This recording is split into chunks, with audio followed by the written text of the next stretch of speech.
नमस्कार, दिन भर की हाइलाइट्स को लेकर हाजिर है सुजस आवाज राजस्थान। मेधा और शेखर के साथ आप सुन रहे हैं आज का सुजस पॉडकास्ट। एक नजर सुर्खियों पर। मुख्यमंत्री भजनलाल शर्मा ने गुरु गोविंद सिंह जयंती पर प्रदेशवासियों को दी बधाई और शुभकामनाएं। मुख्यमंत्री ने दिल्ली में की केंद्रीय ऊर्जा मंत्री आर.के. सिंह से मुलाकात। मुख्यमंत्री के निर्देशों पर अवैध खनन गतिविधियों के खिलाफ चल रहे अभियान में भारी मशीनरी सहित अवैध खनिज जब्त। मुख्यमंत्री भजनलाल शर्मा ने गुरु गोविंद सिंह जयंती पर प्रदेशवासियों को बधाई और शुभकामनाएं दी। उन्होंने अपने सोशल मीडिया संदेश में लिखा, 1.25 लाख ते एक लड़ाऊं, चिड़ियन ते मैं बाज तुड़ाऊं, तबे गुरु गोविंद सिंह नाम कहाऊं। धर्म निष्ठा और वीरता के प्रतीक सिख धर्म के 10वें गुरु एवं खालसा पंथ के संस्थापक श्री गुरु गोविंद सिंह जी के पावन प्रकाश पर्व पर कोटि कोटि नमन। राज्यपाल कलराज मिश्र ने भी खालसा पंथ के संस्थापक दशमेश गुरु गोविंद सिंह के प्रकाशोत्सव के अवसर पर देश और प्रदेशवासियों को बधाई और शुभकामनाएं दी हैं। उन्होंने कहा कि गुरु गोविंद सिंह सिखों के 10वें गुरु होने के साथ ही महान योद्धा थे। उनका संपूर्ण जीवन त्याग, तपस्या और बलिदान के गुणों से ओतप्रोत था। उन्होंने गुरु गोविंद सिंह के आदर्शों को आत्मसात करने का आह्वान किया है। वहीं विधानसभा अध्यक्ष वासुदेव देवनानी ने भी गुरु गोविंद सिंह जयंती पर प्रदेशवासियों को बधाई और शुभकामनाएं दी हैं। मुख्यमंत्री भजनलाल शर्मा और ऊर्जा मंत्री हीरालाल नागर आज दिल्ली दौरे पर हैं। वहां उन्होंने केंद्रीय ऊर्जा मंत्री आर.के. सिंह से मुलाकात की। इस दौरान राजस्थान प्रदेश के विद्युत क्षेत्र में आधुनिकीकरण और नई टेक्नोलॉजी के उपयोग सहित विभिन्न महत्वपूर्ण विषयों पर सकारात्मक चर्चा हुई। इसके बाद मुख्यमंत्री ने केंद्रीय कोयला एवं खान मंत्री प्रहलाद जोशी से आत्मीय भेंट की और वीर भूमि के विकास संबंधी महत्वपूर्ण विषयों पर चर्चा की।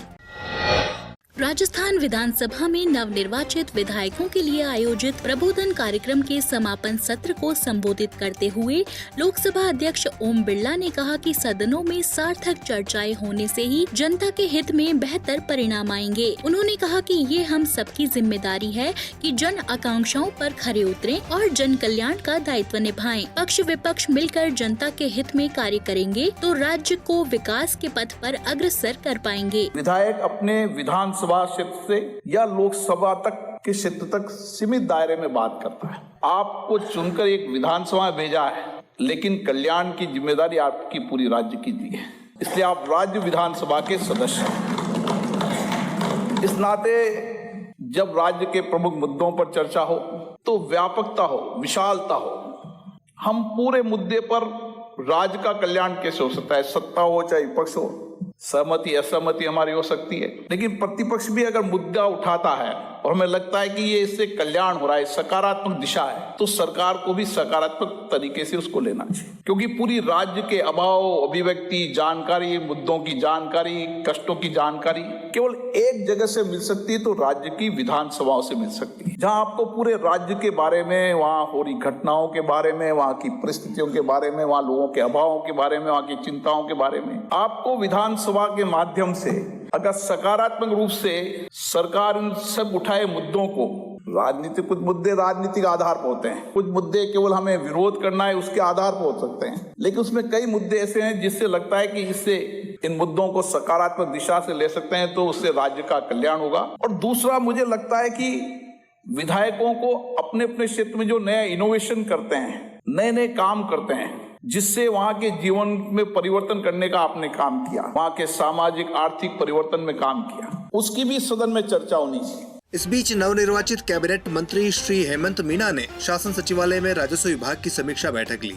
इस बैठक में उन्होंने विभाग में स्वीकृत, कार्यरत और रिक्त पदों, राजस्व विभाग की दिसंबर 2023 तक की प्रगति रिपोर्ट और विभाग की ओर से राजकीय भूमि के आवंटन और आरक्षण की जानकारी ली। श्री मीणा ने राजस्व विभाग की ऑनलाइन सेवाओं जैसे अपना खाता पोर्टल, भू नक्शा पोर्टल और ई धरती पोर्टल की भी जानकारी ली। इस दौरान उन्होंने निर्देश दिए कि राजस्व मंडल और अधीनस्थ राजस्व न्यायालयों में प्रस्तावित नवीन कार्यों जैसे ई फाइलिंग, ई समन और वर्चुअल हियरिंग आदि को जल्दी अमल में लाकर इन्हें कार्यशैली का हिस्सा बनाया जाए, जिससे आम जन को विभागीय सुविधाओं का लाभ सरलता और शीघ्रता से मिल सके। मुख्यमंत्री भजनलाल शर्मा के निर्देश पर प्रदेश में अवैध खनन गतिविधियों के खिलाफ 15 जनवरी से चलाए जा रहे राज्यव्यापी अभियान के दौरान 20 से अधिक बड़ी मशीनरी जब्ती के साथ ही करीब 25,000 टन से अधिक खनिज स्टॉक को जब्त किया जा चुका है। प्रदेश में सबसे बड़ी कार्रवाई डूंगरपुर के सोम कमला बांध क्षेत्र में हुई है। यहाँ बजरी के अवैध खनन और परिवहन में इस्तेमाल की गई 8 नावों की 510 टन बजरी के साथ जब्ती की गई है। इस बीच अभियान के दौरान प्रदेश भर में करीब 60 एफआईआर दर्ज कर 38 व्यक्तियों की गिरफ्तारी की गई है। मुख्यमंत्री भजनलाल शर्मा ने 11 जनवरी को माइंस विभाग की समीक्षा बैठक के दौरान अवैध खनन गतिविधियों पर कारगर रोक लगाने के निर्देश दिए थे। अभियान के बारे में खान सचिव आनंदी ने बताया कि अब तक 5 विभाग मिलकर 24 घंटे कार्रवाई कर रहे हैं। जिला कलेक्टरों की प्रभावी मॉनिटरिंग से अभियान में पहले दिन से ही सकारात्मक परिणाम मिलने लगे हैं। विशेष रूप से कमजोर 75 जनजातीय समूहों के समग्र विकास के लिए प्रधानमंत्री श्री नरेंद्र मोदी की पहल पर देश भर में शुरू किए गए प्रधानमंत्री जन मन कार्यक्रम का लाभ राजस्थान के सहरिया बहुल 12 जिले को भी मिला है। इस कार्यक्रम के तहत जिले में सहरिया जनजाति की बहुलता वाली 38 बसावटों को ऑल वेदर पक्की सड़क से जोड़ा जाएगा। केंद्र सरकार से इस प्रकार की 16 सड़कों के निर्माण की स्वीकृति भी मिल चुकी है। उप मुख्यमंत्री और सार्वजनिक निर्माण विभाग की मंत्री दिव्या कुमारी ने बताया कि 12 जिले की किशनगंज और शाहबाद पंचायत समितियों में लगभग 18 करोड़ 23 लाख रुपए की लागत से करीब 24 किलोमीटर लंबी 16 सड़कें बनाई जाएंगी। जल संसाधन विभाग के अतिरिक्त मुख्य सचिव अभय कुमार ने विभाग की समीक्षा बैठक में संकल्प पत्र 2023 में शामिल विभागों से जुड़े बिंदुओं को सर्वोच्च प्राथमिकता देने के निर्देश दिए। बैठक में विभाग के 100 दिवसीय एक्शन प्लान पर भी चर्चा हुई। संकल्प पत्र में भविष्य में जल संग्रहण क्षेत्र को 14.55 बिलियन क्यूबिक मीटर से बढ़ाकर 16 बिलियन क्यूबिक मीटर करने की बात कही गई है। साथ ही सिंचित क्षेत्र को 39 लाख हेक्टेयर से बढ़ाकर 50 लाख हेक्टेयर करने, सिंचाई परियोजनाओं की दक्षता बढ़ाकर किसानों को सिंचाई के लिए अधिक जल उपलब्ध कराने और कुशल सिंचाई प्रबंधन पर भी फोकस किया गया है। बैठक में पूर्वी राजस्थान नहर परियोजना, नर्मदा नहर परियोजना, सिद्धमुख नोहर सिंचाई परियोजना, माही बजाज सागर परियोजना, गंग नहर सिंचाई प्रणाली, 500 करोड़ रुपए से अधिक की चल रही परियोजनाओं, IGNP और फीडर की मौजूदा स्थिति के बारे में बताया गया।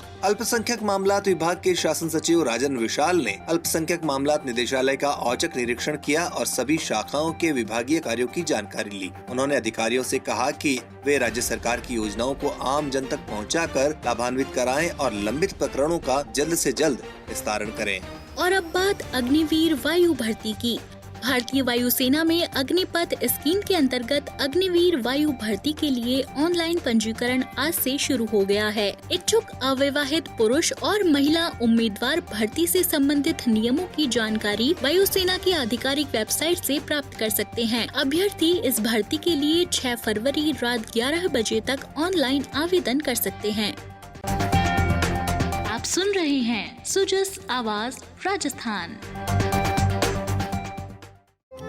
विकसित भारत संकल्प यात्रा से खिल रही है जन जन के चेहरे पर विकास की मुस्कान। चलिए सुनते हैं आज कहां पहुंचा तरक्की का कारवां।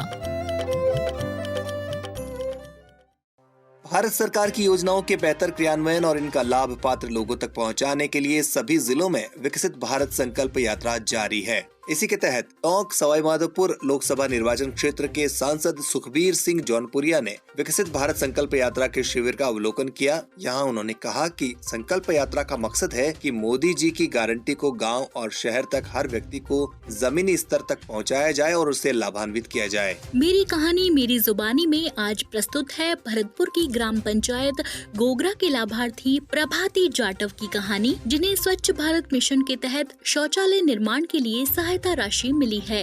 और मुझे प्रधानमंत्री साहब ने शौचालय के लिए 12,000 रुपया राशि नगद गई तो मैंने शौचालय बनवाया। पहले शौच के लिए बाहर जाते थे, अब पक्के शौचालय में सब परिवार जाता है। श्री मोदी जी को धन्यवाद देते हैं। दौसा जिले में विकसित भारत संकल्प यात्रा कैंप में आम जन को स्वास्थ्य सेवाओं का लाभ दिया गया है। वहीं लालसोट की ग्राम पंचायत चांदसेन में धरती कहे पुकार के कार्यक्रम हुआ। तो आज के पॉडकास्ट में इतना ही। सुजस टीम को दीजिए इजाजत, फिर होगी आपसे मुलाकात। तब तक के लिए नमस्कार।